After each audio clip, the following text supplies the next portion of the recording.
एक सवाल आया है कि मेरे हस्बैंड मुझ पर शक करते हैं, तो मैं उनको कैसे डील करूं या उनके शक को किस तरीके से दूर करूं। देखिए, सबसे पहली बात तो ये आती है कि क्या आप कुछ इस किस्म की हरकतें कर रहे हैं जिससे उनको शक आ रहा है या शक जो है ना उनका बढ़ रहा है आपके ताल्लुक़ से, या फिर ट्रस्ट वो रिलेशनशिप उतना स्ट्रॉन्ग नहीं हो पा रहा है। बाज़ वक़्त होता है कि हमारी कुछ अपनी हरकतें ऐसी रहती हैं जिससे जो है ना सामने वाला हम पे शक करने लगता है। जाने अनजाने में हम करते हैं। फॉर एग्ज़ाम्पल, अब आपका मोबाइल है, आप उसमें जो है ना पासवर्ड अपने स्पाउस से, हस्बैंड या हस्बैंड जो है ना वाइफ से जो है ना छुपा के रखें उसको, तो अब दूसरे को ज़ाहिर सी बात है शक आएगा। मतलब आपको अपने स्पाउस से या हस्बैंड से कोई चीज़ छुपाने की ज़रूरत नहीं है। मतलब आपको ऐसा कोई पासवर्ड, आप ऐसी कोई चीज़ उसमें होना ही नहीं चाहिए कि जो आप दूसरे को नहीं दिखाना चाह रहे हैं। तो उस तरीके का कॉन्फिडेंस लेवल बिल्डअप करना है। साइकोलॉजी में कहा जाता है कि ट्रस्ट का मामला ऐसा है, जिसको आप ट्रस्ट देते हैं उससे जो ना आपको ट्रस्ट वापस मिलता है। You get what you give. जो आप देते हैं वो आपको मिलता है। तो क्या आप वाक़तन ट्रस्ट अपने स्पाउस को दे रहे हैं, अपने हस्बैंड को आप उतना ट्रस्ट करेंगे, वही ट्रस्ट आपको जो ना वापस मिल रहा है। तो sometimes you could be the problem, be very careful. ये एक चीज़ हुई। और दूसरी चीज़, यानी इससे अपने आप बिहेवियर को अपने आप को आप रेक्टिफाई करना होगा।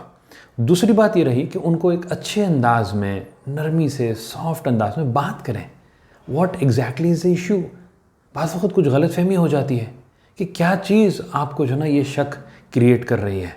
उस बात को आप समझें और फिर समझने के बाद उसको क्लैरिफाई करें, और वाक़तन अपने कुछ ऐसे एक्शंस की वजह से उनका शक क्रिएट हो रहा है, वो बिहेवियर को रेक्टिफाई कर लें। और फिर कुरान से भी नसीहत की जा सकती है। अल्लाह ताला, बल्कि कुरान से नसीहत करना चाहिए। अल्लाह ताला कहते हैं कुरान में, सूरह हुजरात में, इज्तनिबू कसीरम मिनज़्ज़न इन्ना बाज़-ज़न्न इस्म।